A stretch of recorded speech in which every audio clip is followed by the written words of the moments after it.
తెగక దేవాలయములో ఉండి దేవునికి స్తోత్రము చేయుచుండేది. పరిశుద్ధమైన తండ్రి, నీకు స్తోత్రాలు చెల్లిస్తున్నాం. ఈ రాత్రి నీ కృప కలుగును గాక అని ప్రార్థన చేస్తూ మీ వర్తమాన వాక్యం ఇచ్చి నాతో మాతో మా అందరితో మాట్లాడమని యేసు ప్రభు నామమును స్తుతిస్తూ ముందు కొనసాగుతున్నాము తండ్రి. ఆమేన్. ఈ యొక్క రాత్రికాల సమయంలో పర్వాలేదు, ఇబ్బంది ఏమవుతుంది? నేనా ఏ పక్క జరగను, అలాగే జరగనా? Okay, right. ప్రభు స్తోత్రం. ఈ యొక్క సమయంలో మనం పరిశుద్ధ గ్రంథంలో నుంచి దేవుని వాక్యాన్ని విందాం. అందరూ కూడా జాగ్రత్తగా మీ మనసులను దేవుని వాక్యం మీద కేంద్రీకరించవలసిందిగా ప్రేమతో తెలియజేస్తున్నాను. ఇక్కడ లూకాసు వార్త 24వ అధ్యాయంలో నుండి మనం గత వారం నుంచి ఎన్నో విలువైన సంగతులు నేర్చుకుంటూ వస్తున్నాం. అయితే ప్రభు వారిని ఎక్కడ తీసుకొని వెళ్ళాడు? బేతనియా వరకు తీసుకొని వెళ్ళాడు. ఎక్కడి వరకు? బేతనియా వరకు తీసుకొని వెళ్ళాడు. ఎందుకు వారిని బేతనియా వరకు తీసుకొని వెళ్ళాడు అని అంటే, అప్పటికి వారు ఎలాగున్నారో ఒక మాట చదువుతాం చూడండి. వారి ఆలోచన విధానం, వారు పరిస్థితులు ఎలాగున్నాయి అని అంటే, అదే లూకాసు వార్త 24వ అధ్యాయం 13వ వచనం చదవండి. ఇదిగో ఆ దినమందే వారిలో ఇద్దరు యెరూషలేమునకు ఆమడి దూరమునున్న ఎమ్మాయిను ఒక గ్రామమునకు వెళ్ళుచు జరిగిన సంగతులన్నిటిని గూర్చి ఒకరితో ఒకరు ఏం చేస్తున్నారు? సంభాషణ చేస్తున్నారు. వారు సంభాషణ చేస్తున్నారు. కానీ 15వ వచనం చూడ, వారు సంభాషించుచు ఆలోచించుకొనిచుండగా యేసు తానే దగ్గరికి వచ్చి, అంటే వారితో ప్రభు నడుస్తున్నాడు. ఎవరితో? యేసు ప్రభు చనిపోయాడు, ఇప్పుడు 3 రోజులు అయింది, ఆయన ఇంకా ఏమయ్యాడో అని ఆలోచించుకుంటున్న వారితో. అర్థమైందా? అప్పుడు యేసు ప్రభు చనిపోయి తిరిగి లేచాడు. ఆయన లేచినా కానీ ఎమ్మాయి మార్గంలో, అంటే యెరూషలేము నుండి ఎమ్మాయి మార్గానికి వెళ్తున్న వారు మనుషులు అనుకున్నారంట ఆయన చనిపోయి 3 రోజులు అయింది, ఏమైపోయాడో ఏంటో అని అనుకుంటున్నారంట. అంటే వీళ్ళు లేచారన్న విషయాన్ని వీళ్ళు సరిగా గమనించలేదు కాబట్టి ఏమంటున్నారు? 21వ వచనంలో చూడండి. 21వ వచనం, ఇశ్రాయేలు విమోచించేవాడు ఈయనే. అంటే ఏమనుకున్నారు? బతుకున్నప్పుడు ఇశ్రాయేల్ అందరినీ విమోచించేవాడు ఈయనే. విమోచించేవాడు అంటే ఏ విమోచన గురించి ఆలోచిస్తున్నారు వీళ్ళు? ఇశ్రాయేల్ అందరూ అప్పటికి ఏ ప్రభుత్వం కింద ఉన్నారు? వందనాలమ్మ. వారు ఏ ప్రభుత్వం కింద ఉన్నారు? పాప ప్రభుత్వం కింద ఉన్నారు. కానీ అసలేం చెప్పాలి, ఇశ్రాయేల్ ప్రజలు యేసు ప్రభు వచ్చేటప్పటికి ఏ ప్రభుత్వం కింద ఉన్నారు? రోమా ప్రభుత్వం కింద ఉన్నారు. మీరు చెప్పింది కరెక్టే, పాపమైన ప్రభుత్వం కరెక్టే, ధర్మశాస్త్రం ప్రభుత్వం కరెక్టే. కానీ యేసు ప్రభు వచ్చే సమయానికి వీళ్ళందరూ రోమా చక్రవర్తి లేదా రోమా సామ్రాజ్యం యొక్క పరిపాలన కాలంలో ఉన్నారు. వీళ్ళు ఏమనుకున్నారంటే, ఈయన వచ్చాడు కాబట్టి ఈ రోజు రేపు మనల్ని ఖచ్చితంగా ఈ రోమా ప్రభుత్వం నుంచి మనల్ని విడిపిస్తాడు, మనకంటూ ఇశ్రాయేలుకు ఒక సెపరేట్ రాజ్యాన్ని స్థాపిస్తాడు అనుకుంటున్నారు. కానీ ఈయన ఏమయ్యాడు? ఇప్పుడు చనిపోయాడు కాబట్టి మన ఆశ అంతా ఆవిరైపోయిందిరా అనుకుంటున్నారు వీళ్ళు. అర్థమైందా? అర్థం లేదా జాని? ఏమన్నా అర్థమైందా? సరే, అలా అనుకుంటున్నారు లేదు, ఒక్కసారి ఇక్కడ చేయబెట్టి అపోస్తుల కార్యం 1వ అధ్యాయం చూడండి. అపోస్తుల కార్యగ్రంథం 1వ అధ్యాయం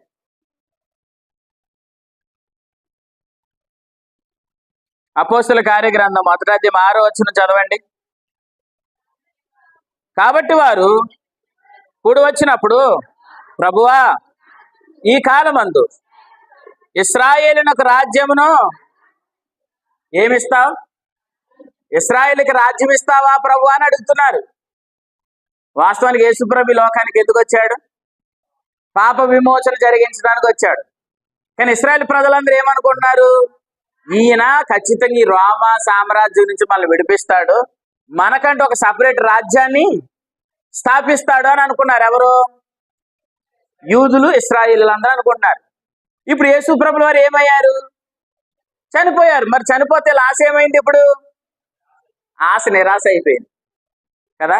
అది అనుకుంటున్నారంట వాళ్ళిద్దరు. రండి ఇప్పుడు లూకాసు వార్త 2వ అధ్యాయం 24వ అధ్యాయం 21వ వచనం మరలా చదవండి. ఇశ్రాయేలును విమోచించువాడు అని ఎప్పుడు అనుకున్నారు? చనిపోక ముందు అనుకున్నారు. Very good. చనిపోక ముందు ఏమనుకున్నారు? ఇశ్రాయేలు విమోచకుడు ఈయనే అనుకున్నారట. తర్వాత చదవండి. అని మేము నిరీక్షించి ఉంటిమి, ఇదిగాక ఈ సంగతులు జరిగి నేటికి 3 దినాలైపోయింది. అంటే దేని గురించి బాధపడుతున్నారు?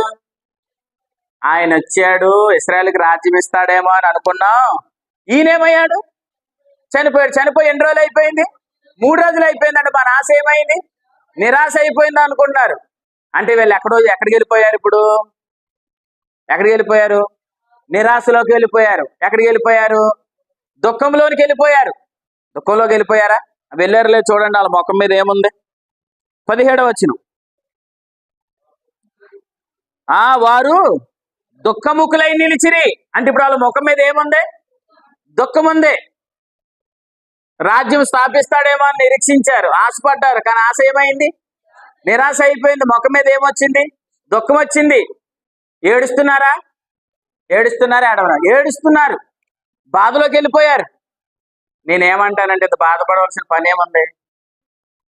యేసుప్రభు ఎక్కడున్నాడు? అప్పుడు వీళ్ళు ఇవన్నీ అనుకున్న సమయానికి ఆయన ఎక్కడున్నాడు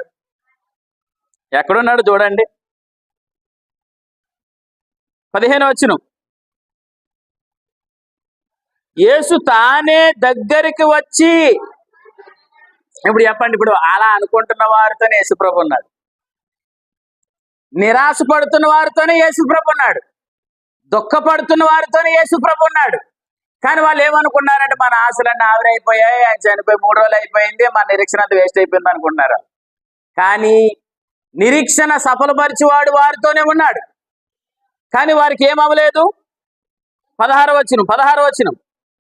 అయితే వారు ఆయనను గుర్తుపట్టలేకుండా వారు కన్నులు మూయబడ్డాయి అన్నాడు. వారు కన్నులు ఏమయ్యాయి? మూయబడ్డాయి. నిరీక్షణ సఫలం చేసేవాడు, దుఃఖంలోంచి విడిపించేవాడు, ఇశ్రాయేలు విమోచకుడు వారు పక్కనే ఉన్నా కానీ ఆయనను వారు ఏం చేయలేకపోయారు? గుర్తుపట్టలేకపోయారు. ఇప్పుడు చెప్పండి, వీళ్ళ ప్రయాణం ఎలా సాగుతుంది? దుఃఖంతో సాగుతుంది. వీరి ప్రయాణం ఎక్కడి నుంచి? యెరూషలేము నుంచి. ఎక్కడికి? యెరూషలేము నుంచి ఎక్కడికి వెళ్తున్నారు? ఎమ్మై మార్గంలోకి వెళ్తున్నారు. ప్రభు వారితో ఉన్నాడు కానీ ఉన్నాడన్న సంగతి వాళ్ళకి తెలియలేదు. అంటే నేను ఎలా అంటాను? ప్రభు వారికి కనబడలేదు. అంతేనా? ప్రభు వారికి కనబడలేదు. ఇలాగా చెప్తాను, ప్రభు వారికి దొరకలేదు అనొచ్చా? ప్రభు వారికి కనబడలేదు, ప్రభు స్వరం వారికి లేదు, ప్రభు యొక్క స్వరాన్ని వారు అందుకోవడం లేదు. ఒక మాట ఏంటంటే ప్రభు పక్కనే ఉన్న ఈయన ప్రభువాని వారు గుర్తించలేనంత పనులు ఏమయ్యాయి? మూయబడ్డాయి. అంటే ఇలా చెప్తాను, ప్రభు కనబడలేని ప్రయాణం దుఃఖంతో సాగుతుంది. అంతేనా? ప్రభు కనబడలేని ప్రయాణం ఎలా సాగుతుంది? దుఃఖంతో సాగుతుంది. ఒకరోజు ప్రభు కనబడకపోతే ఎలా ఉంటుందో చూడండి. యోహాను సువార్త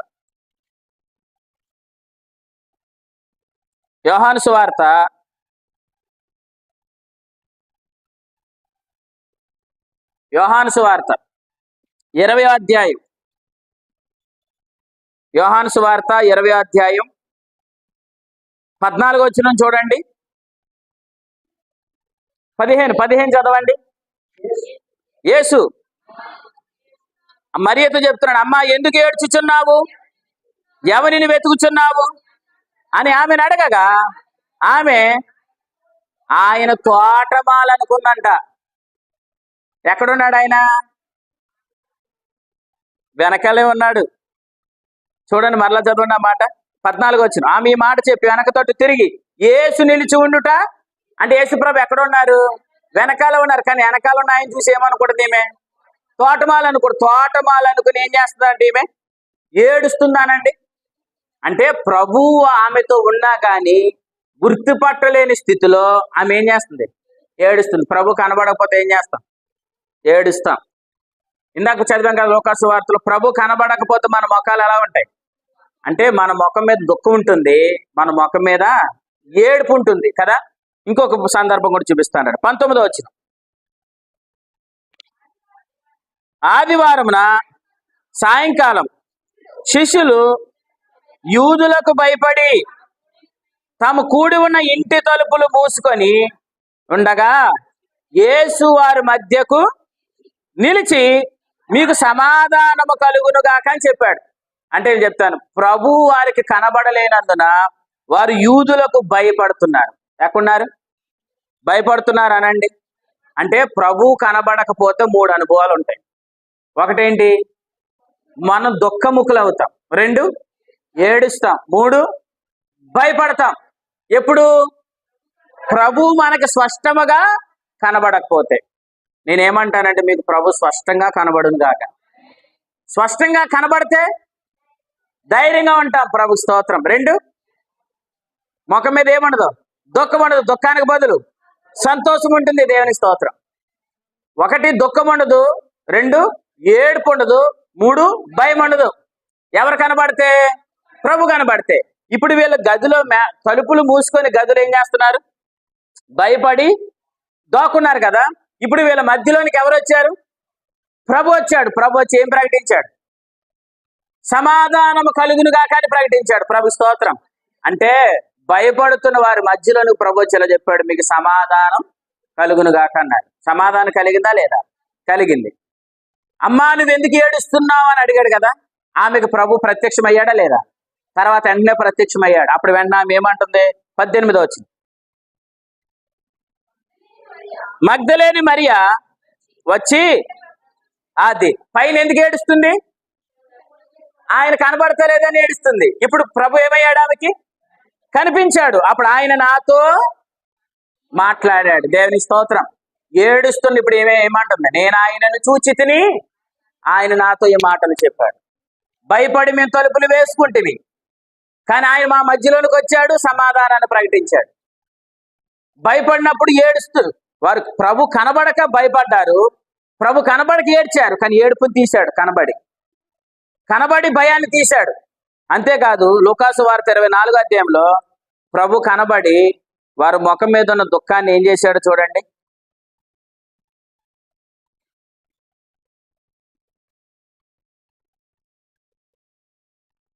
లూకాసు వార్త 24వ అధ్యాయం 52వ వచనం. వారు ఆయనను నమస్కారం చేశారని కనబడ్డాడనా కనబడలేదనా? అది ప్రభు స్తోత్రం. భయపడేవారు కనబడ్డాడా లేదా? ఏడ్చేవారు కనబడ్డాడా లేదా? దుఃఖముఖులయ్యేవారు కనబడ్డాడా లేదా? కనబడ్డాడు. కనబడితే వాళ్ళు ఏం చేశారు? ఆయనకు నమస్కారం చేసి మహానందముతో ప్రయాణం మరల యెరూషలేముకు బయలుదేరారు. ప్రభు స్తోత్రం చెప్పండి. అంటే ప్రభు కనబడలేనప్పుడు 3 అనుభవాలు ఉన్నాయి, ప్రభు కనబడినప్పుడు 3 అనుభవాలు ఉన్నాయి. ప్రభు కనబడలేనప్పుడు దుఃఖముఖులయ్యారు, ప్రభు కనబడలేనప్పుడు ఏడుస్తున్నారు, ప్రభు కనబడలేనప్పుడు భయపడుతున్నారు. కానీ ప్రభు కనబడ్డాడు, భయం పోయింది, ధైర్యం వారిలో కలిగింది. ప్రభు కనబడ్డాడు, ఏడుపు పోయింది, వారికి సంతోష సమాధానం కలిగింది. ప్రభు కనబడ్డాడు, దుఃఖముఖులుగా అయ్యారు వారు. మొక్క మీదకి ఇప్పుడు ఏమొచ్చింది? ఆనందం వచ్చింది. ప్రభు స్తోత్రం చెప్పండి. మీరు ఏ విషయంలో భయపడుతున్నారు ఆ విషయంలో ప్రభు ఏమీ కనబడును కాక. ప్రభు కనబడడం అంటే అర్థం ఏంటి? రైట్ వినండి. మరి ఏమంది? నేను ఆయనను చూచి తిని అన్నది. నేను ఆయనను చూచానని ఎలా చెప్పింది? అది ఆయన నాతో మాట్లాడాడు. ప్రభు స్తోత్రం. అంటే ఆయన మనం చూడటం అంటే అర్థం ఏంటంటే ఆయన నీతో మాట్లాడడం. ఆయన నీతో మాట్లాడును గాక. ఎప్పుడు మాట్లాడతాడు? నువ్వు దుఃఖముఖులుగా అయినప్పుడు ప్రభు నీతో మాట్లాడతాడు. ఎప్పుడు మాట్లాడతాడు? భయాల వలయంలో నిలిగిపోయినప్పుడు మాట్లాడతాడు. ఎప్పుడు మాట్లాడతాడు? నువ్వు ఏడుస్తున్నప్పుడు ప్రభు నీతో మాట్లాడతాడు. ప్రభు స్తోత్రం. కాబట్టి మన భయాల్లో ఉన్నా, మనం ఏడుస్తున్నా, మన దుఃఖముఖులైనా కానీ ఆయన మనకు ప్రత్యక్షమవునుగాక. చెప్పండి. ఆయన మనకి అంటే ఆయన మనకి ఏమవ్వాలి? ప్రత్యక్షం అవ్వాలి. ప్రత్యక్షం అవడం అంటే ఆయన మనకు కనబడాలి. ఆమేన్. ఆయన మనకి కనబడాలి. ఆయన మనకు కనబడితే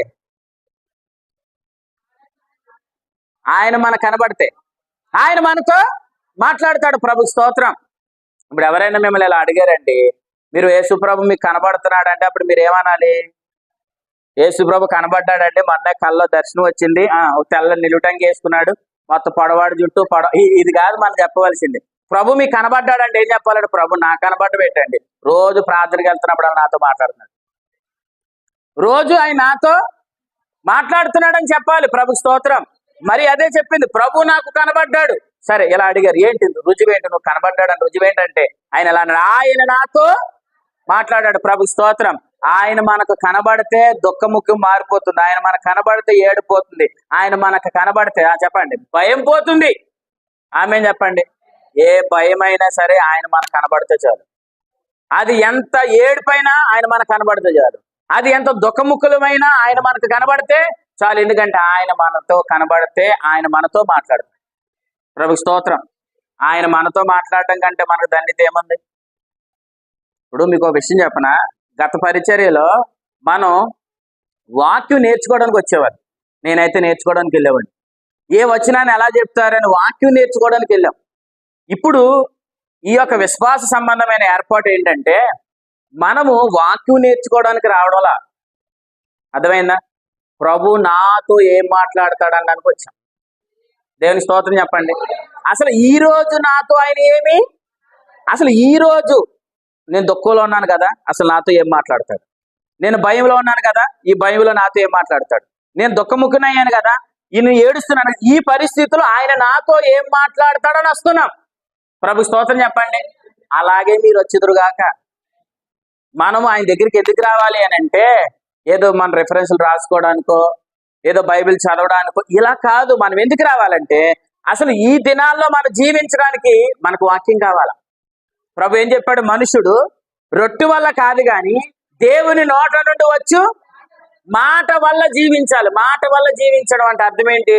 అసలు ఈ రాత్రి నీతో ప్రభు మాట్లాడాలి, రేపంతా వాక్యం ద్వారా నువ్వు జీవించాలి. సోమవారం నీతో మాట్లాడాలి, ఉదయం మళ్ళీ సాయంత్రం వరకు నీవు ఆ మాటను బట్టి జీవించాలి. ఎవరన్నా అడగాలి, నువ్వు ఈ రోజు నువ్వు జీవించడానికి దేవుడు నీకు ఇచ్చిన వాగ్దానం ఏంటని అడగాలి. అప్పుడు మనం చెప్పాలి, నాకు లూకాసు వార్త 24:50 వచనంలోంచి ప్రభు నాతో మాట్లాడాడని చెప్పాలి. మీరు ఉదయాన్నే లేచినంటే బైబిల్ చదవండి, ఒక వచనాన్ని ప్రభు మీకు ఇస్తాడు. మీరు ఉదయకాలం లేచి ప్రార్థన చేయండి, ఒక వచనాన్ని ప్రభు మీకు ఇస్తాడు. అంటే అర్థం ఏంటంటే ఉదయకాలమున ఆయన మీకు ముఖ దర్శనాన్ని ఇస్తాడు. ప్రభు స్తోత్రం. బైబిల్ చదువుతుండగా బైబిల్లోంచి ఆయన మీకు ప్రత్యక్షం అవుతాడు.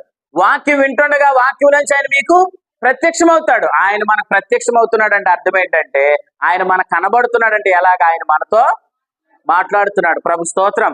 అసలు విశ్వాసి జీవితం ఏంటంటే నీతిమంతుడు విశ్వాస మూలంగా జీవించడం అంటే అర్థం ఏంటి?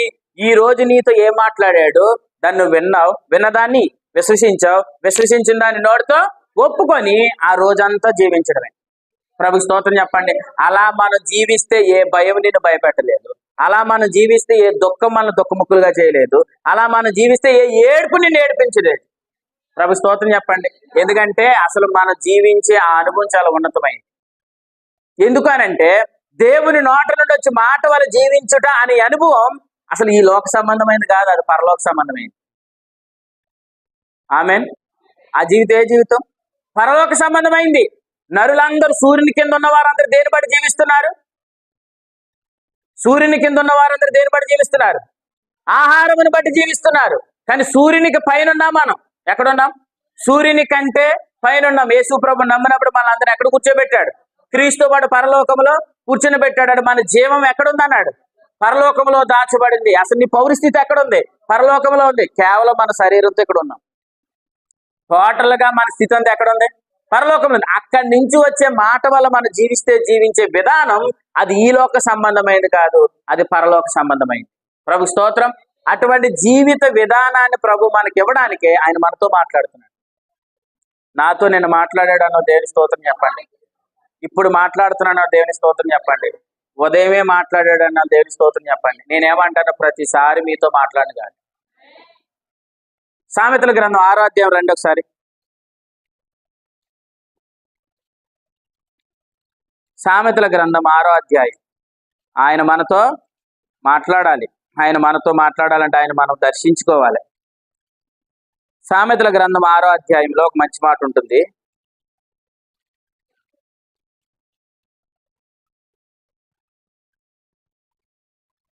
ఆరో అధ్యాయం 22వ వచనం చదవండి. ఎక్కడమ్మా? త్రోవలో వెళ్ళినప్పుడు తర్వాత 2 నువ్వు పండుకొన్నప్పుడు 3 నువ్వు మేలుకొని ఉన్నప్పుడు నీతో ముచ్చటిస్తాడని ఉంది. ప్రభు స్తోత్రం. ఎంత మంచి మాట రాయబడి చూడండి. నువ్వు త్రోవలో వెళ్ళినప్పుడు నీతో ముచ్చటిస్తాడు. తర్వాత నువ్వు పండుకున్నప్పుడు నీతో మాట్లాడతాడు. నువ్వు మేలుకున్నప్పుడు ప్రభు నీతో మాట్లాడు. నీతో ఎక్కువగా ప్రభు మాట్లాడును గాక. అంటే పడుకున్నప్పుడు మాట్లాడతాడా? నువ్వు పండుకొని ఉన్నప్పుడు కూడా ప్రభు నీతో మాట్లాడతాడు. నడిచినప్పుడు మాట్లాడతాడా? నీతో నడిచినప్పుడు కూడా ప్రభు మాట్లాడతాడు. ఇంకోటి ఏంటన్నాడు? త్రోవలో నడిచినప్పుడు, పండుకున్నప్పుడు, మెలకుగా ఉన్నప్పుడు ప్రభు నీతో మాట్లాడతాడు. ఒక మాట ఇలా చెప్పనా, మీకు గతంలో ప్రభు ఇక్కడ వాక్యం విన్న తర్వాత మరలా మీరు ఇంటికి వెళ్ళిపోయేటప్పుడు ఈ వచనం బాగా మీరు కదా అని మీతో ఎవరైనా మీ పక్క నుంచి కానీ మీ లోపల నుంచి కానీ ఎవరైనా మీతో మాట్లాడుతున్నాడా? ఎవరైనా మాట్లాడే అనుభవం మీకు కలుగుతుందా? అంటే వాక్యం చదివినప్పుడు కానీ ఈ వచనం బాగా మీద కాదా అని ఎవరో మీకు పక్క నుంచి చెప్పిన అనుభవం ఏమైనా కలుగుతుందా అంటున్నారు. కలుగుతుందని వాళ్ళు దేవుని స్తోత్రం చెప్పండి. అది మీకు అందరికీ కలుగును గాక. అంటే వాక్యం మనం చదువుతున్నప్పుడు ఎవరో మనతో మాట్లాడినట్టుగా, మనం నిద్రపోతున్నప్పుడు ఎవరో ఒకరు మనతో మాట్లాడినట్లుగా, త్రోవలో మనం నడుస్తూ వెళ్తున్నప్పుడు ఎవరో మనతో మాట్లాడినట్టు. మన పక్కన ఎవరు ఉండరు, కానీ ఏదో ఒక స్వరం నీకు వినపడాలి. ప్రభు స్తోత్రం. నిజంగా ఆ అనుభవం మన అందరికీ కలగాలండి. ఆ అనుభవం కలుగుతుందంటే అర్థం ఏంటంటే ఆయన నీకు కనబడుతున్నాడు, ఆయన నీతో మాట్లాడుతున్నాడు. ప్రభు స్తోత్రం. ముఖేష్ అంబానీకి కూడా లేని లైఫ్ నీది. ముఖేష్ అంబానీ కూడా అవసరమైతే రొట్టెలే తినాలి, వాక్యాన్ని బట్టి జీవించలేడు. కానీ నువ్వు రొట్టెలే కాదు, అసలు నువ్వు నోట నుండి వచ్చి మాట వల్ల జీవించే లైఫ్ ప్రభు మనకిచ్చాడు. అంటే ప్రభు ఎప్పుడు మనతో మాట్లాడతాడు. కాబట్టి మీకు అందరికి ఎవరు కనబడాలి? ప్రభు కనబడాలి. ప్రభు కనబడితే ఆయన మనతో మాట్లాడతారు. సరే నేను అన్న, ఇప్పుడు యెరూషలేము నుండి ఎంఐ మార్గం వెళ్తున్న వారికి ఎవరు కనబడలేదు? ప్రభు కనబడలేదానండి? ప్రభు కనబడలేదు. ఎవరు కనబడలేదు? ప్రభు కనబడలేదు. కానీ మరి ఏం జరిగింది? లూకాసు వార్త, లూకాసు వార్త 24వ అధ్యాయం, లూకాసు వార్త 24వ అధ్యాయం తీసారమ్మా? 16 వచనం ఏం చదివాను చూడండి. వారు కన్నులు మూయబడ్డాయి. రైట్, ఇప్పుడు బాగా చదివారు. ఇప్పుడు 30వ వచనం చదవండి. ఆయన వారితో కూడా భోజనమునకు కూర్చున్నప్పుడు ఒక రొట్టెను పట్టుకొని స్తోత్రము చేసి దాన్ని విరిచి వారికి పంచిపెట్టగా వారి కన్నులు తెరవబడి, ప్రభుకి స్తోత్రం చెప్పండి. ఏం తెరవబడ్డాయి? కన్నులు తెరవబడ్డాయి. ఎవరిని గుర్తుపట్టారు? ప్రభువును గుర్తుపట్టారు కదా. కన్నులు ఏమయ్యాయి? తెరవబడ్డాయి. కన్నులు తెరవబడే ముందే అనుభవం కలిగించి చెప్పండి. కన్నులు తెరవబడే అనుభవం కంటే ముందు ఏం జరిగిందని అక్కడ ఏం రాయబడింది చూడండి. వారు రొట్టెని తిన్నారని ఉంది. అంటే ఇలా వినండి, ఇలా రాయబడింది అక్కడ. భోజనం కూర్చున్నప్పుడు ఒక రొట్టెను పట్టుకొని స్తోత్రము చేశారు. ప్రభు స్తోత్రం అంటే ఏం విరిచారు? రొట్టెను విరిచారు. ఏం విరిచారు? రొట్టెను విరిచారు. రొట్టెను విరవగానే వారి కన్నులు తెరవబడ్డాయి. వెంటనే ప్రభు వారికి కనబడ్డాడు. ప్రభు స్వరం వారికి వినబడింది. యెరూషలేముకి ఆనందంతో బయలుదేరి వెళ్తున్నారు. ప్రభు స్తోత్రం. మీ కన్నులు తెరవబడాలి. ఏ కన్నులు? ఏ కన్నులు? ఈ రాత్రి మీకు ఏ కన్నులు కావాలి? ఆయన చూసే కన్నులు. దేవుని స్తోత్రం. అంటే మాకు అందరి కన్నులు ఉన్నాయి కదా, అందరికి కన్నులు ఉన్నాయి, కానీ అందరి కన్నులు వేరు, ప్రభువుని చూసే కన్నులు వేరు, అంతే కదా. కాబట్టి మీకు ఏ కన్నులు కావాలి? ఆయనను చూసే కన్నులు తెరవబడును గాక. ఆయన చూసే కన్నులు తెరవబడాలంటే మనం అందరం ప్రభు బల్లలో పాలు పంపులు పొందాలి. వారు రొట్టె విరవగా, వారు తినగా వారి కన్నులు తెరవబడ్డాయి. ఆయనను గుర్తుపట్టారు. ప్రభు స్తోత్రం.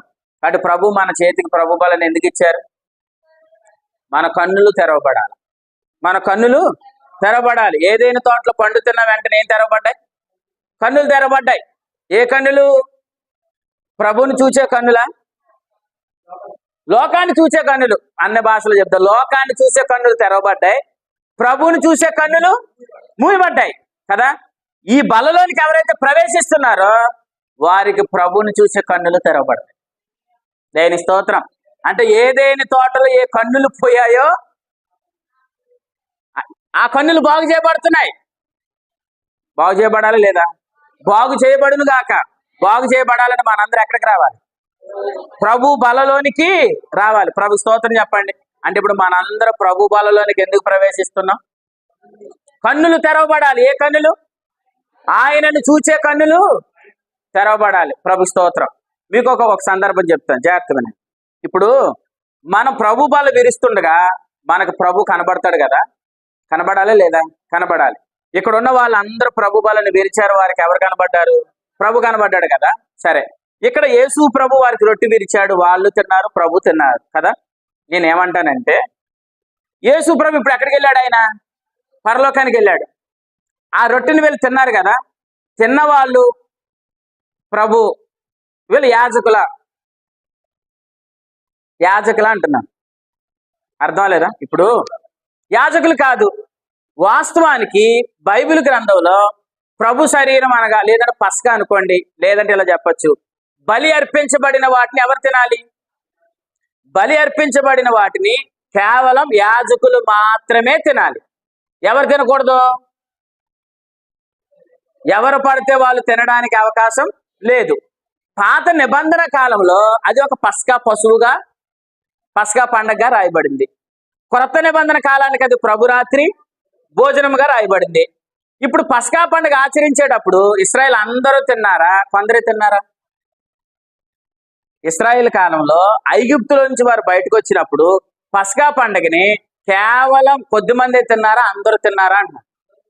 అందరూ తిన్నారా? చూడండి ఒకసారి నిర్గమకాండం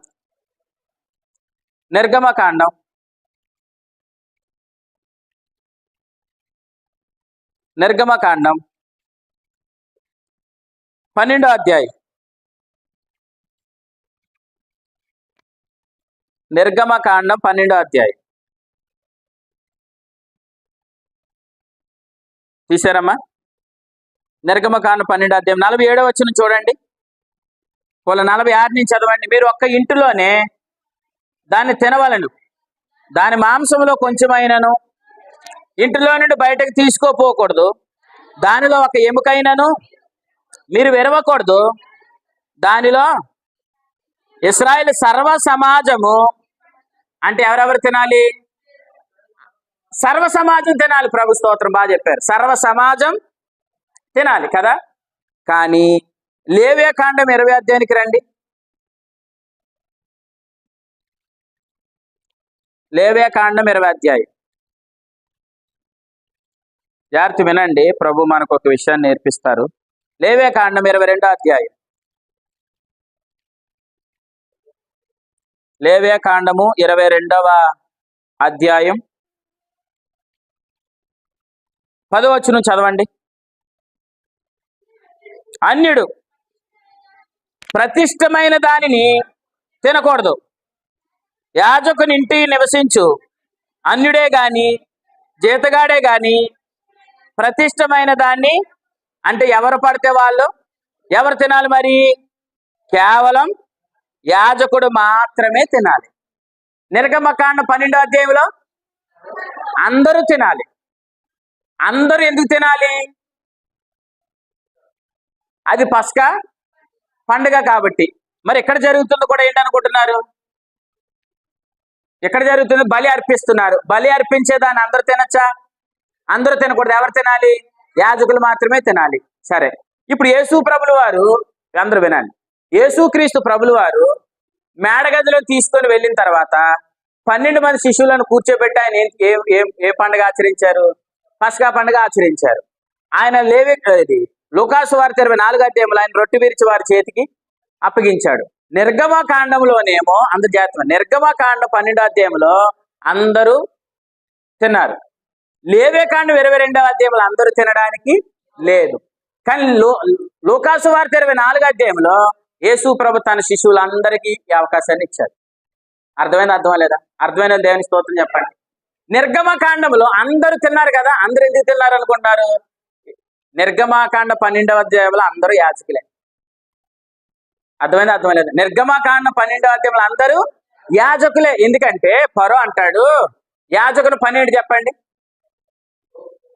ధూపం వేయడం. ఇంకా చెప్పండి, మీరు ఎన్ని అధ్యాయంలో ఉన్నారు? 22 లేవియాకాండం కదా. 9:22 చదవండి, మీకు అర్థమవుతుంది, జాగ్రత్త వినండి. 9:22 అప్పుడు అహరోను అంటే ఎవరు? యాజకులేనా? యాజకుడు ఏం చేయాలి? ఆ ఆ ఆ అర్పించి, అమ్మ 22 ఏముంది? తన చేతులెత్తి వారిని ఏం చేయాలి? దీవించాలనండి. అంటే యాజకుల పని ఏంటి? దీవించడం. మరి నిర్గమకాండ 12 అందరూ తిన్నారంటే అందరూ యాజకులా?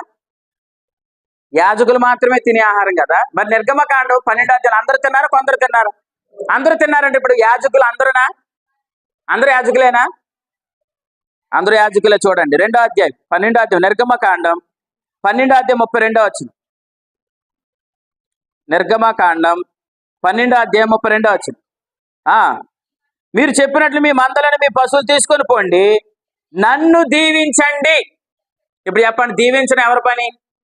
యాజకుల పని. అంటే ఇప్పుడు ఫరో ఏమంటున్నాడు? మీరు అందరూ వచ్చి నన్ను ఏం చేయండి? దీవించండి అని అంటున్నాడు. అంటే ఇప్పుడు అందరూ ఏమని అర్థం? అందరూ యాజకులని అర్థం. కాబట్టి ఇప్పుడు అందరూ తిన్నారా? కొందరు తిన్నారా? అందరూ తినాలి. లేవే కాండలో కొందరు తిన్నారా? అందరూ తిన్నారా? కొందరే తిన్నారు. ఎందుకు? అప్పుడు యాజకులు ఎంతమంది? కొందరని ధర్మశాస్త్రం వచ్చింది కాబట్టి సపరేట్ అయింది. లూకాసు వార్త 24వ అధ్యాయానికి వచ్చేటప్పటికి ఇప్పుడు ఆయన రొట్టె విరిచి ఏం చేస్తున్నాడు? అందరికి ఇస్తున్నాడు. అందరికి ఇస్తున్నాడు అంటే అర్థం ఏంటి? మీరందరూ ఎవరు? దేవునికి స్తోత్రం. ఈ పదం రావాల. నిర్గమకాండంలో అందరూ యాజకులే, లేవే కాండానికి వచ్చేటప్పటికి అందరు యాజకులు కాదు. ఎందుకంటే అప్పుడు నిబంధన మారింది కదా. ఏ నిబంధన? ధర్మశాస్త్ర నిబంధన వచ్చింది. ఇప్పుడు క్రీస్తు శిలువలో ఆయన ఏమయ్యాడు? చనిపోయాడు. చనిపోగానే నిబంధన ఏమైంది? ధర్మశాస్త్రం నిబంధన కొట్టివేయబడింది. అప్పుడు వరకు ఎవరు తినాలి? యాజకులు మాత్రమే తినాలి. యాజకులు తినేది ఇంకెవరు తినకూడదు. ఇప్పుడు యాజకులు తినేదాన్ని ఎవరు తినకూడదని దావీదు తిన్నాడని శాస్త్రపతిలు యేసు ప్రభుతో తర్కం ఆడారు. యాజకులు మాత్రమే తినవలసిన దావీదు ఎందుకు అని ప్రభు అడిగారు లేదు ఒక సందర్భంలో. అంటే నిర్గమకాండంలో అందరూ యాజకులే, లేవే కాండానికి వచ్చేటప్పటికి కొందరు మాత్రమే యాజకులు. ఇప్పుడు లూకాసు వార్త 24వ అధ్యాయానికి వచ్చేటప్పటికి అందరు ఎవరు? ఇప్పుడు చెప్పండి, ప్రభు స్తోత్రం చెప్పండి. అందరూ యాజకులే అనండి. నేను కూడా ఎవరిని? మీరెవరు? మనందరూ యాజకులం. అయితే ఇప్పుడు మనందరి చేతికి ఏమిచ్చాడు? ప్రభు బల్ల ఇచ్చాడు. ప్రభు బల్ల తిన్న మనం అందరూ ఏం చేయాలి? ఇప్పుడు దేవుని స్తోత్రం. మనందరి బాధ్యత ఏంటంటే నువ్వు దీవించడమే. ఆమేన్ చెప్పండి. దీవించడమే మన పని. ఎందుకు? యాజకుని పని ఏంటి? దీవించడమే. మన పని ఏంటి? దీవించడమే. అంటే మనం దీవిస్తే అయిపోద్దానని నేను ఎలా చెప్తున్నాను? మన నోటంత శక్తిని ప్రభు ఉంచాడు. అంటే మనం దీవించవలసిన వారమే కానీ శపించవలసిన వారము కాదు. మన నోట ఏ వచనం ఉంచాడు? ఆయన దీవెన వచనం ఉంచాడు, కానీ ఏ వచనం ఉంచలేదు? శాప వచనాన్ని ఉంచలేదు. ప్రభు స్తోత్రం. అంటే నేనేం చెప్తానంటే మనలో ఒకరినొకరు దీవించుకోవడమే. ఇలా అనాలి, అర్ష కనబడగా నర్ష దేవుడు నిన్ను దీవించిన గాక అనాలి. ఇప్పుడు అర్ష ఎంత ఏమనాలి? మిమ్మల్ని దేవుడు దీవించిన గాక. ఆమెన్. బోయాజు పొలంలో పనిచేస్తున్న వారి దగ్గరికి వచ్చి అంటాడు, దేవుడు మిమ్మల్ని అందరినీ దీవించును గాక అని అంటాడు.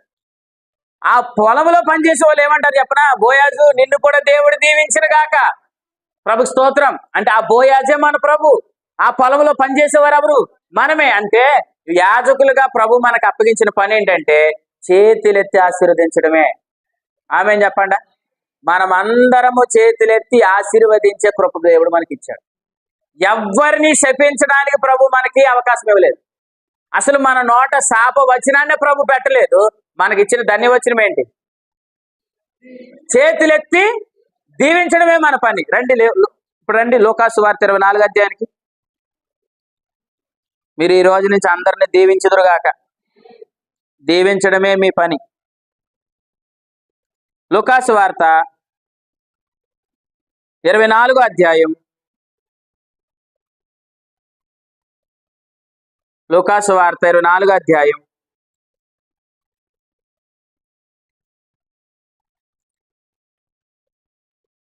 51వ వచనం చదవండి. వారిని ఆశీర్వదించుచుండగా ఆయన వారిలో నుండి ప్రత్యేకించబడి ఆయన ఎక్కడికి వెళ్ళాడు? ఇప్పుడు పరలోకానికి ఆరోహణమయ్యాడు. ఇలా చెప్పాడు కదా పేతురు రాసిన మొదటి పత్రిక 2వ అధ్యాయం 9 ఏముంది? మీరు రాజులైన యాజక సమూహం అనియు దేవుని సొత్తైన ప్రజలు అని అన్నాడు. ఇప్పుడు మనందరూ ఎవరు? యాజకులు. మన యాజకుని పని ఏంటి? మన యాజకుని పని ఏంటి? చేతులెత్తి దీవించడం ఆయన పని అయితే, లేవే కాండం 9:22 ఉన్న యాజకుల పని ఏంటి? చేతులెత్తి దీవించడమే ఆయన పని అయితే, మన పని ఏంటి? చేతులెత్తి దీవించడమే. ఆమె చెప్పండి. మనం ఆశీర్వదిస్తే ఎదుటి వ్యక్తి బాగుపడవలసిందే. మనం మాట్లాడితే, మనం దీవిస్తే చాలు అనేక మంది బాగు చేయబడతారు.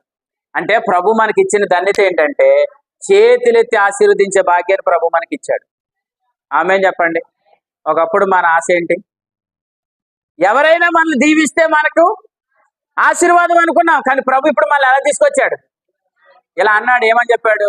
అప్పు చేసేవారుగా కాదు, కింద చేయి కాదు, ఎలా అన్నాడు? పై చేయవారుగా చేస్తానన్నాడు కదా.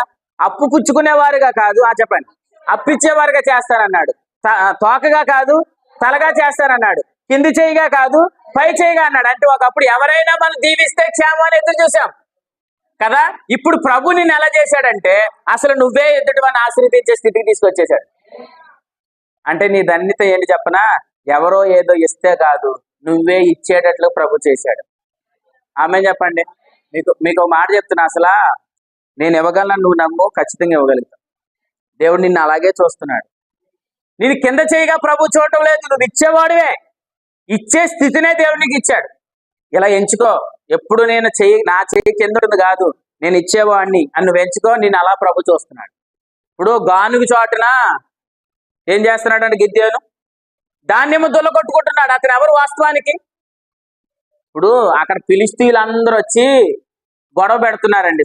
మిద్యానులందరూ వచ్చి ఏం చేస్తున్నారు? గొడవ పెట్టి విత్తనాలు పట్టుకుని వెళ్ళిపోతున్నప్పుడు ఈ గిద్యోను ఏం చేస్తున్నాడట?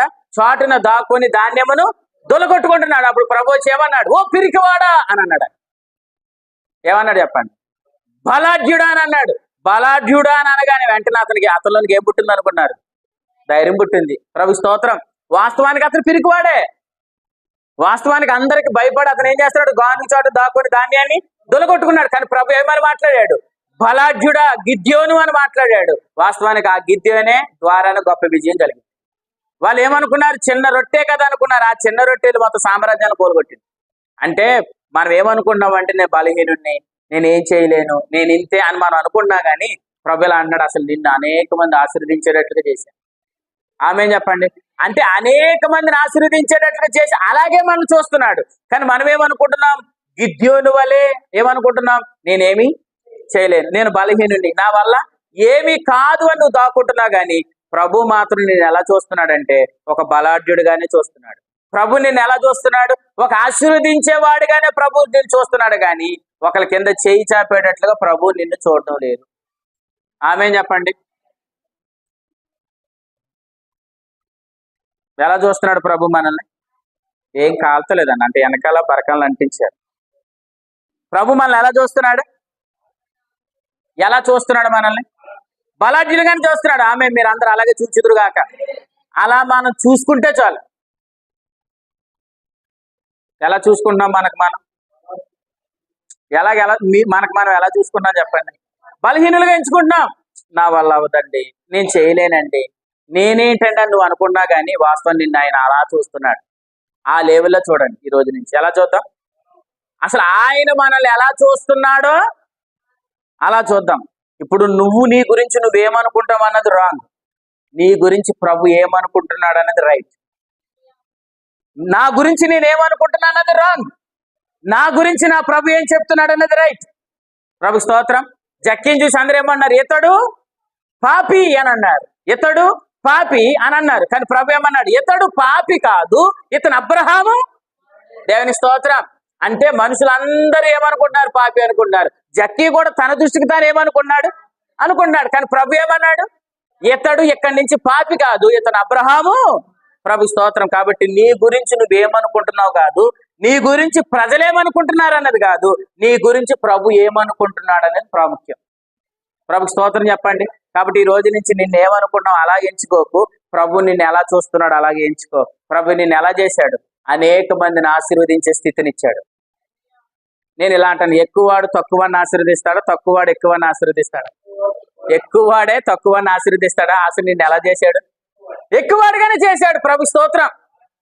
అంటే నిన్ను ఎలా ఉంచాడు? ఎక్కువ స్థితిలోనే ఉంచాడు. నీ స్థితి ఏంటి?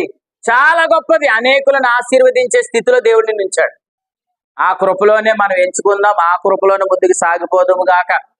కానీ ఒకడు వచ్చి ఏమంటాడు? అంత గొప్పడువా నువ్వు అని అంటాడు. అప్పుడు మనం ఏం చెప్పాలి? ఎస్, నేను అంత గొప్పవాడిని, నా ప్రభు నాకు ఈ స్థితి ఇచ్చాడని చెప్పాలి. అటువంటి కృపలో దేవుడు మిమ్మల్ని భద్రం చేయను గాక. అలా ఎంచుకుంటే చాలా గొప్ప ఆశీర్వాదం అండి. నీ గురించి ప్రభు ఏమని చెప్తున్నాడు అన్నది చాలా గొప్ప ఆశీర్వాదం, అవునా కదా? ఇంజరులో ప్రభు ఇలా చెప్పాడు. ఈ మధ్య కాలంలో అసలు ఆశీర్వాదం అంటే ఏంటి అన్నది మనకు చాలా విషయాలు ప్రభు నేర్పించాడు కదా. ఇంజరులో ప్రభు ఇలా చెప్పాడు. అసలు ఆశీర్వాదం అంటే ఏంటంటే ఆత్మ ప్రత్యక్షత కలిగి ఉండడమే గొప్ప ఆశీర్వాదం అని చెప్పాడు. ప్రభు స్తోత్రం చెప్పండి. ఏ ఆశీర్వాదం? ఆత్మ ప్రత్యక్షత. అంటే నీలో ఉన్న ఆత్మ ప్రభు నీకు ప్రత్యక్షతనివ్వడమే గొప్ప ఆశీర్వాదం. మరి అలాగైతేనండి ఇల్లు, పెళ్లి, ఇవన్నీ కాదా అంటే ప్రభు ఇలా చెప్పాడు. ఆత్మ ప్రత్యక్షత కలిగిన వాడు ఆత్మలో వర్ధిల్లుతాడు, ఆత్మలో వర్ధిల్లిన వాడు అన్ని విషయాల్లో ఆశీర్వదించబడతాడు. ప్రభు స్తోత్రం. కాబట్టి మీ మనసంతా ఆత్మ ప్రత్యక్షత అనే ఆశీర్వాదం మీదే ఉండును గాక. యేసు ప్రభు వెళ్ళిపోతే శిష్యులకు ఏమి ఇవ్వాలి? అప్పటి వరకు వారికి పుట్టు పెట్టాడు, రొట్టెలు పెట్టాడు, చేపలు పెట్టాడు. సడన్ గా ఆయన వెళ్ళిపోయేటప్పుడు ఏమి ఇవ్వాలి వాళ్ళకి? నేను వెళ్ళిపోతున్నాను కాబట్టి మీకు ఇదిగో వెండిని ఇస్తాను, బంగారం ఇస్తాను, నాణాలు ఇస్తాను అనాలి. కానీ వెళ్ళిపోతే ఆయన ఏమిచ్చాడు? ఆశీర్వాదం ఇచ్చాడు. ఏంటి ఆశీర్వాదం? ఆత్మ ప్రత్యక్షత అనే ఆశీర్వాదం ఇచ్చాడు. యోహాను సువార్త 17వ అధ్యాయంలో, కొరింథీ మొదటి పత్రిక 12వ అధ్యాయంలో ఆత్మ ప్రత్యక్షత అనే ఆశీర్వాదం ఇచ్చాడు. లూకాసు వార్త 24వ అధ్యాయం 50 వచ్చిన ఆత్మ ప్రత్యక్షత అనే ఆశీర్వాదం ఇచ్చాడు. ఈ కడవారి దినాల్లో ఇదే గొప్ప ఆశీర్వాదం. ఈ ఆశీర్వాదం ఎవరి దగ్గర ఉంటుందో వారి దగ్గరికి అన్ని రావాల్సినవే. ఆమె చెప్పండి. ఆత్మ ప్రత్యక్షత కలిగిన వాడు చాలా బలవంతుడు. నేను ఒక మాట చెప్తున్నాను, అసలు ఆత్మ ప్రత్యక్షత కలిగిన వాడు ఐశ్వర్యవంతుడు. ఆమె చెప్పండి. నిన్ను మాత్రం ఆయన ఐశ్వర్యవంతుడిగానే చేశాడు. ఎలా చేయలేదు? నిన్ను దిక్కుమాలి వాడిగా, దరిద్రుడిగా చేయలేదు. మళ్ళీ ఎలా చేశాడు? ఐశ్వర్యవంతుడిగా చేశాడు. నీకు దగ్గర కృప ఉందా? దేవుని స్తోత్రం, నువ్వు ఐశ్వర్యవంతుడివే. నీ దగ్గర జ్ఞానం ఉందా? ప్రభు స్తోత్రం, నువ్వు ఐశ్వర్యవంతుడివే. నీ దగ్గర కృప, వరం ఉందా? చెప్పండి, నువ్వు ఐశ్వర్యవంతుడు. ఆత్మ ప్రత్యక్షత ఉందా? నువ్వు ఐశ్వర్యవంతుడివే. ప్రభు స్తోత్రం. అంటే ఇవన్నీ మనం కలిగి ఉండడమే ఐశ్వర్యవంతుడు. ప్రభు స్తోత్రం. ఈ అన్ని విషయాలు దేవుడు మళ్ళీ ఐశ్వర్యవంతులుగా చేసినందుకు దేవుని స్తోత్రం. చూడండి, కొరింథీ మొదటి పత్రిక అలా ఉందో లేదు చూడండి.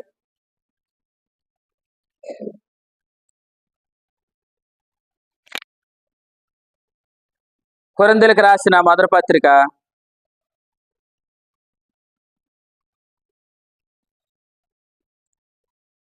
1వ అధ్యాయం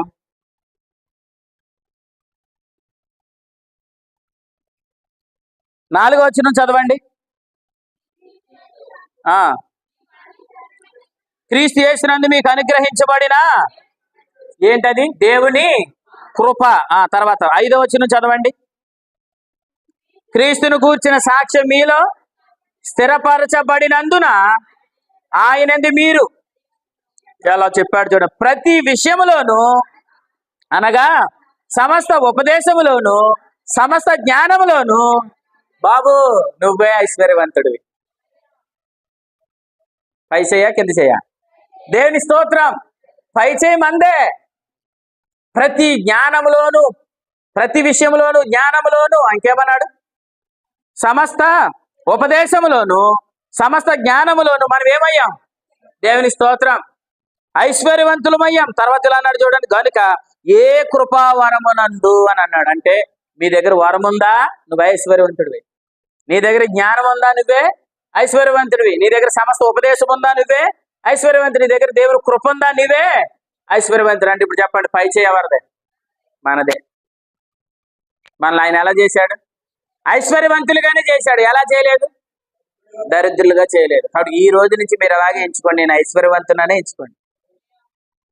సమస్త ఉపదేశమందు మనల్ని ఆయన ఐశ్వర్యవంతులుగా చేశాడు. సమస్త జ్ఞానమందు ఆయన ఐశ్వర్యవంతులుగా చేశాడు. సమస్త కృపనందు మనల్ని ఐశ్వర్యవంతులుగా చేశాడు.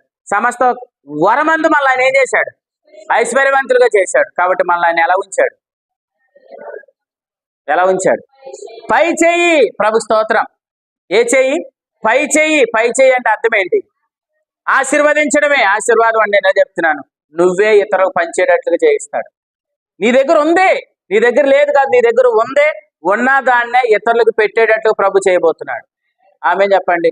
లేదు అని అనుకోక, అన్ని నీ దగ్గర ఉన్నాయి. ఉన్నాయని నమ్ము, అవన్నీ నీ కళ్ళ ముందు కనబడతాయి.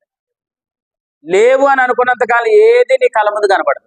నేను అన్ని కలవాడిని, నాకు అన్ని ఉన్నాయి అని నమ్మి మనం అడుగులు వేస్తే సమస్తం మన కళ్ళకి కనబడుతుంది. మనం ఏమనుకుంటామంటే కనబడితే ముందుకు సాగుదాం అనుకుంటాం. కానీ ప్రభు ఏమంటాడు చెప్పనా? నువ్వు సాగితే అన్ని కనబడతాయి. ప్రభు స్తోత్రం. మనం సాగితే అన్ని మనకేం చేస్తాయి? కనబడతాయి. కాబట్టి అన్ని కనబడే కంటే ముందు నీకు ప్రభువే కనబడుతుంది కాక. ప్రభు కనబడితే ఆయన మాట నీకు వినబడుతుంది. ఆయన మాట నీకు వినబడుతుంది. అంతకంటే ఐశ్వర్యవంతుడు ఏముంది అని చెప్పండి. ఇప్పుడు ఆయన మనతో మాట్లాడుతున్నాడంటే జ్ఞానమందు ఏమయ్యాం? స్థిరపడ్డాం. క్రీస్తు సాక్ష్యమందు స్థిరపడ్డాం. జ్ఞానమందును సమస్త ఉపదేశమందును ఏమయ్యాం? ఐశ్వర్యవంతులయ్యాం. ప్రభు మనతో మాట్లాడుతూ చాలండి, మనమే ఐశ్వర్యవంతులు.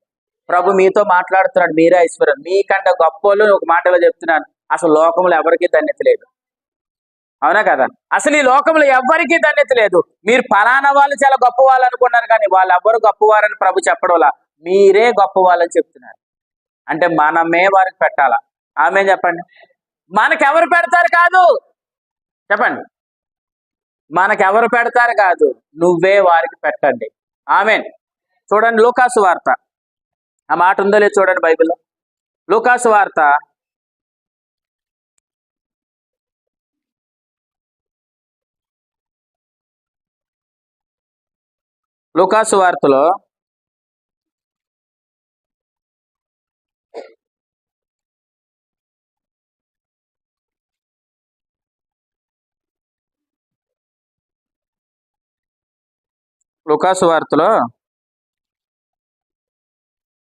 అక్కడ రొట్టెల సందర్భం ఉంటుంది చూడండి.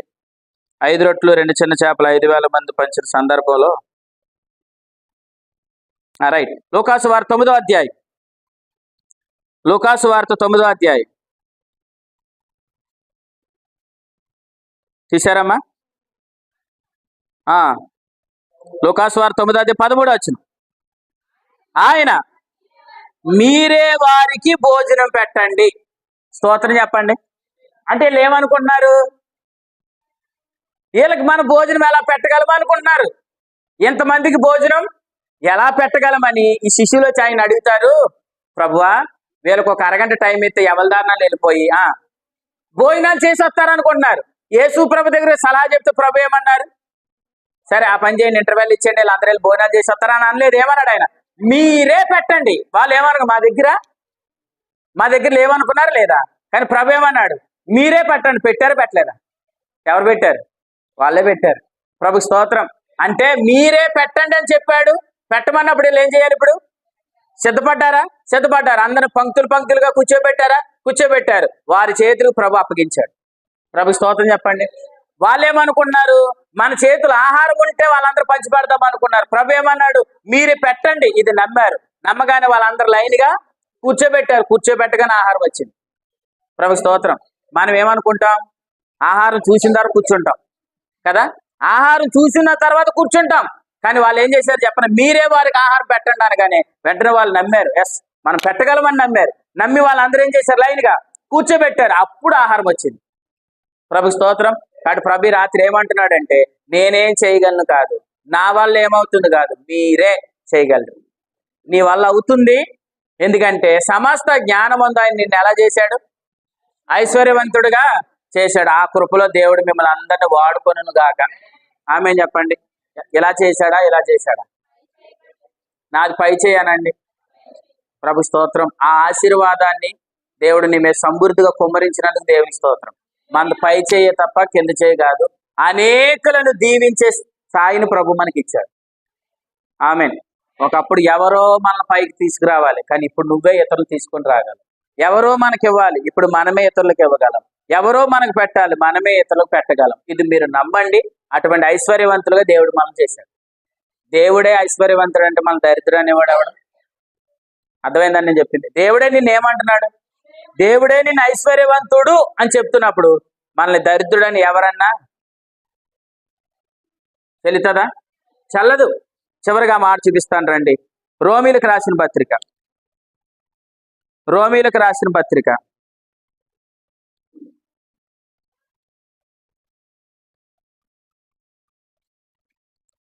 రోమీలకు రాసిన పత్రిక 8వ అధ్యాయం 31వ వచనం చూడండి చివరగా. రోమీలకు రాసిన పత్రిక 8వ అధ్యాయం 31వ వచనం. ఇట్లుండగా ఏమందుము, దేవుడు మన పక్షమునుండగా. ఇప్పుడు చెప్పండి, దీన్ని ఎలా చదవాలి మనం? దేవుడు మనల్ని ఏమంటున్నాడు? అది దేవుడు మన ఐశ్వర్యవంతుడు అని అనగా నిన్ను దరిద్రుడు అని వాడేవాడు. ఆమేన్. దేవుడు నిన్ను పై చేయగా నిన్ను కింద చేయని వాడేవాడు అంటున్నాడంటే వాడేవాడు విరోధి. వాడేవాడు విరోధి. ఉన్న వాటిని చెప్పాలి, ఉన్న వాటిని లేని వాటిగా చూపిస్తాడు. కానీ ప్రభు ఎవరు చెప్పనా? లేని వాటిని. ఈ మాట నమ్మిన వాళ్ళు దేవుని స్తోత్రం చెప్పండి. ఎలాగా లేని వాటిని ఉన్నట్లుగా చేయవాడు ఎవరు? ప్రభు. దేవుని స్తోత్రం. కానీ ఉన్న వాటిని లేని వాటిగా చూపేవాడు ఎవరు? ఇప్పుడు చెప్పండి, నేను పై చేయ అన్నది ఎవరు? ప్రభు. ఇప్పుడు సాతాను చేయమంటాడు, ఇది కింద చేయ అన్నాడు అనుకోండి. ఇప్పుడు వాడికి ఏం చెప్పాలి? మనం నువ్వు చెప్పింది కాదు, నా ప్రభు చెప్పిందే సత్యం. ప్రభు స్తోత్రం. ప్రభు ఏమంటున్నాడు? నువ్వే ఇతరులకు పెట్టాలన్నాడు. ఇప్పుడు ఈడే వచ్చేయమంటాడు, నీ దగ్గర ఏముందని ప్రశ్నిస్తాడు. అప్పుడు ఏమనాలి? ప్రభు పెట్టమన్నాడు కాబట్టి నేను పెడతాను, ఎందుకంటే చెప్పింది ప్రభు కాబట్టి ఆ సమృద్ధిని కూడా ప్రభు ఇస్తాడు. ఆమేన్ చెప్పండి. కాబట్టి ప్రభు మన గురించి ఏం చెప్తున్నాడు అన్నది మాత్రమే సత్యం. నీ గురించి మనుషులు ఏం చెప్తున్నారు, సాతాను ఏం చెప్తున్నాడు అన్నది అనవసరం. నేను మాత్రం ప్రభు మాత్రం పై చేయగానే చేశాడు. కాబట్టి ఈ దుఃఖాన్ని చూసి భయపడకు. చెప్పండి. ఏడుపుని చూసి, పరిస్థితులను చూసి భయపడకు, పరిస్థితులను చూసి ఏడవకు, పరిస్థితులను చూసి దుఃఖముఖులు అవ్వకు. నువ్వు ఏ పరిస్థితిలో ఉన్నా ప్రభు నీకు కనబడితే చాలు. ఏ పరిస్థితిలో ఉన్నా ప్రభు నీతో మాట్లాడితే చాలు. ఏ పరిస్థితిలో ఉన్నా ఆయన నీతో మాట్లాడితే నువ్వు ఐశ్వర్యవంతుడు. ఇప్పుడు చెప్పండి, దుఃఖమైనా మాయమవుతుంది, భయమైనా మాయమవుతుంది, ఏడుపైనా మాయమవుతుంది. ఈ దుఃఖమున్నను ఈ ముఖం మీద ఆయన సంతోషం నాట్యం చేసే అనుభవాన్ని ప్రభు ఇవ్వగలడు. దుఃఖాన్ని ఆయన నాట్యముగా మార్చివాడు. కాబట్టి ఈ రోజు మన ముఖం మీద దుఃఖం ఉండొచ్చు, కానీ ఆ దుఃఖాన్ని ఆయన నాట్యముగా మారుస్తాడు. కానీ ప్రభు మీకు కనబడితే చాలు. అర్థమైందా? అపోస్తల కార్య 2వ అధ్యాయంలో మాట్లాడుతూ చివరికి లైన్ చూసి ముగిస్తాను. చూడండి, అపోస్తల కార్య గ్రంథం 2వ అధ్యాయం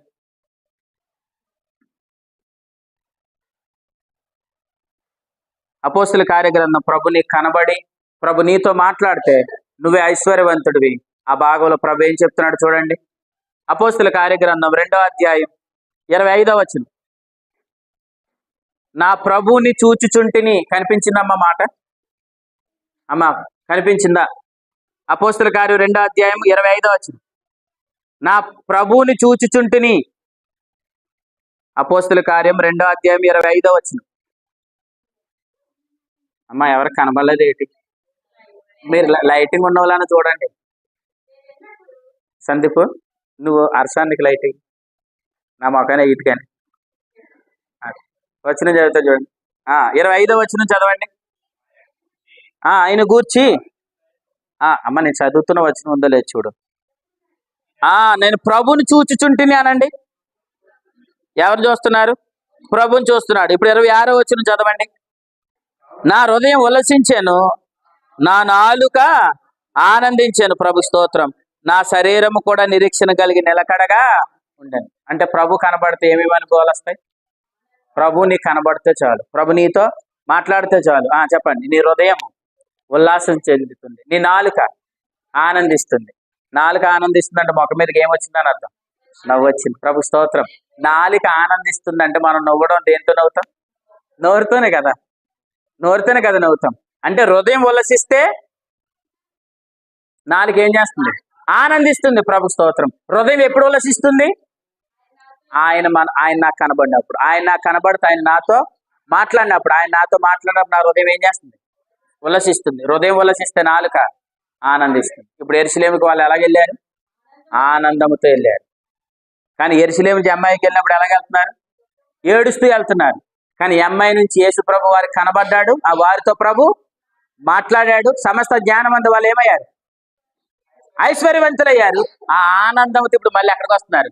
యెరూషలేముకి వస్తున్నారు. ఎలా వస్తున్నారు? ఏడుస్తున్న ఆనందంతో. ప్రభు స్తోత్రం చెప్పండి. అంటే యెరూషలేము నుంచి అమ్మాయికి వెళ్తున్నప్పుడు వారికి ప్రభు కనబడలేదు. యెరూషలేము నుంచి అమ్మాయికి వెళ్తున్నప్పుడు ప్రభు దర్శనం వారికి లేదు. ప్రభు వారితో మాట్లాడలేదు. కాబట్టి వారు దుఃఖంలోను ఏడుపులోను దుఃఖముఖులుగా ఉన్నారు. కానీ ప్రభు ఏ రోజైతే వారు కనబడ్డాడో, ప్రభు ఏ రోజైతే వారితో మాట్లాడాడో, వెంటనే వారు సమస్త విషయంలో ఏమయ్యారు? ఐశ్వర్యవంతులయ్యారు. సమస్త జ్ఞాన విషయంలో ఐశ్వర్యవంతులయ్యారు. వారు ఆశీర్వదించేంత కృపదేవుడు వారికి ఇచ్చాడు. ప్రభు స్తోత్రం చెప్పండి. అంటే సమస్త విషయంలో ఎప్పుడైతే వారు ఐశ్వర్యవంతులయ్యారో, ఇప్పుడు మరలా యెరూషలేముకి ఎలా వస్తున్నారు? ప్రభువుని చూశారు. హృదయము ఆనందించింది, నాలుక సంతోషిస్తుంది, యెరూషలేముకు నవ్వుతూ వస్తున్నారు. ప్రభు స్తోత్రం చెప్పండి. ఇప్పుడు వీళ్ళ వెళ్ళి తర్వాత ప్రజలను ఆశీర్వదించారా లేదా? ఆశీర్వదించారా? ఈ ఆశీర్వాదం పొందిన వీళ్ళందరూ పెంతుకోస్తు పండగ దినం లూకాసు వార్త 24వ అధ్యాయం తర్వాత వెంటనే రాయబడింది అపోస్తల కార్యగ్రంథం. మధ్యలో యోహాను సువార్త ఉంటుంది, కానీ యోహాను సువార్త కంటే లూకాసు వార్త లూకా గారు రాశారు. అపోస్తల కార్యం కూడా లూకా గారే రాశారు. లూకాసు వార్తలో వారు ఆనందంతో యెరూషలేముకి వెళ్ళారు. యెరూషలేముకి వెళ్ళిన వారు మేడగదిలో ప్రార్థన చేస్తున్నారు. అపోస్తల గారు 2వ అధ్యాయంలో పెంతుకోస్తు పండగ దినాన్ని పరిశుద్ధాత్మ దేవుడు భూమి మీదకి దిగివచ్చాడు. దిగివచ్చిన తర్వాత 17 జాతుల వారు ఆ స్థలంలోనికి వచ్చారు. వాళ్ళందరూ దుఃఖంతో వచ్చారు, ఏడుపుతో వచ్చారు, బాధతో వచ్చారు. వాళ్ళందరికీ ఇప్పుడు ఈ 12 మంది ఏం చెప్పారు? వాళ్ళకి వాక్యం చెప్పారు. వాక్యం ఎప్పుడైతే చెప్పారో, వీళ్ళ నోట ఎప్పుడైతే ఆ మాటలు రాగలిగాయో, వారు విన్న వాళ్ళందరూ కూడా 17 దేశస్తులందరూ కూడా ఆదరణ పొందారు, నెమ్మది పొందారు. నేను చెప్తున్న వారందరూ రక్షణ పొందారు. 3000 మంది సంఘంలోనికి చేర్చబడ్డారు. ప్రభు స్తోత్రం చెప్పండి. ఐశ్వర్యవంతులు పై చేయ కింద చేయాలి. పై చేయగలిగిన వారు ఇప్పుడు 17 దేశస్తులకు ఏం పెట్టారు? ఆహారం పెట్టారు. పై చెయ్యి ఐశ్వర్యవంతులా కదా? ఐశ్వర్యవంతులు 17 దేశాల వారిని ఇలా ఆదరించారు. 17 దేశాల వారికి రక్షణ సువార్త చెప్పారు. 17 దేశాల వారిని బాగు చేశారు. ప్రభు స్తోత్రం. కానీ సమాజం దృష్టిలో వెళ్ళెవరు? చేపలు పట్టుకునేవారు. సమాజం దృష్టిలో వెళ్ళెవరు? చిన్నవారు. సమాజం దృష్టిలో వెళ్ళెవరు? పనికిరాని వారు. కానీ వీళ్ళనే ప్రభు వాడుకున్నాడు, ఐశ్వర్యవంతులుగా చేశాడు. వీరి ద్వారా గొప్ప కార్యాలు ప్రభు జరిగించాడు. ఇంజర్లో ఒక మాట ఇలా చెప్పాను, ఈ చిన్నవారు చేపలు పట్టేవారే కదా, పామరులే కదా అని అన్నారు. కానీ ఆ పామరుల ద్వారానే దేవుడు ఈ భూలోకముని తలకిందులుగా చేయించాడు. అప్పుడు ప్రభు స్తోత్రం చెప్పండి. ఆ తలకిందులుగా చేసేంత కృప వారి దగ్గర ఉంది. కానీ చూసేవారికి వాళ్ళు ఎలా కనబడుతున్నారు? ఇతను చేపలు పట్టే జాలరి కదా అంటున్నారు. కానీ వాళ్ళ ద్వారా భూలోకమే తలకిందులుగా చేయబడింది. అంటే నేను ఏమంటానంటే, నిన్ను నువ్వు అలా చూసుకున్నా కానీ దేవుడు నిన్ను ఎలా చూస్తున్నాడు ఈ రోజు నుంచి చూసుకో. నన్ను దేవుడు ఎలా చూస్తున్నాడు, నా గురించి దేవుడు ఎలా మాట్లాడుతున్నాడు, నా గురించి ఎలా ఉద్దేశిస్తున్నాడు అనేది చాలా గొప్ప విషయం. కాబట్టి ఆయన నిన్ను ఎలా చూస్తున్నాడు, ఆయన నిన్ను ఎలా చేశాడు? పై చేయిగా చేశాడు. ఆయన నిన్ను ఎలా చేశాడు? ఇతరులు ఆశీర్వదించే స్థితిని దేవుడు నీకు ఇచ్చాడు. కాబట్టి అటువంటి ధన్యత, అటువంటి కృప దేవుడు సమృద్ధిగా మన మీద నింపినందుకు స్తోత్రాలు చెల్లిస్తూ, ప్రభు బల్లను వారు విరవగానే వారి ఏమైంది? వారి కన్నులు తెరవబడ్డాయి. వారిని ప్రభువును చూచారు, ప్రభు స్వరం విన్నారు, సమస్త జ్ఞానమందు ఐశ్వర్యవంతులయ్యారు. కాబట్టి ఇక్కడున్న మీరు అందరూ ప్రభుని చూచుదురుగాక, సమస్త విషయాలు మీరు అందరూ ఐశ్వర్యవంతులు అవుదురుగాక. మీరే ఇతరులకు పెట్టే కృప దేవుడు మీకు ఇచ్చిన గాక. అటువంటి కృపలో దేవుడు మిమ్మల్ని అందరూ నడిపించింది గాక. తలవంచండి. మన మధ్యలో ఉన్న ఒకరు స్తోత్రాలు చెల్లిస్తారు. ఎవరైనా ఒకరు స్తోత్రాలు చెల్లించండి. జాన్ ప్రసాద్ అన్నకి నేను చిన్న ప్రార్థన చేస్తున్నాను. తదుపరి ఎవరో ఒకరు స్తోత్రాలు చెల్లించండి. పరిశుద్ధుడైన తండ్రి, నీ స్తోత్రాలు చెల్లిస్తున్నాం. ఈ రాత్రి మీరు ప్రేమించి మాకు ఇచ్చిన ఈ ధన్యకరమైన జీవితాన్ని బట్టి మీ స్తోత్రాలు చెల్లిస్తూ, నాయనా మమ్మల్ని మేము ఏమనుకుంటున్నాము కాదు, మీరు మా కొరకు ఏమనుకుంటున్నారు అన్నది ప్రాముఖ్యము. దాన్ని బట్టి మేము అందరి ముందు కొనసాగే కృప మీరు మాకు ఇచ్చినందుకు స్తోత్రాలు చెల్లిస్తూ, యేసు ప్రభు ఘనమైన నామమున స్తుతిస్తూ క్రీస్తునామమున సమర్పించి వేడుకొని ముందు కొనసాగుతున్నాం తండ్రి. ఆమేన్.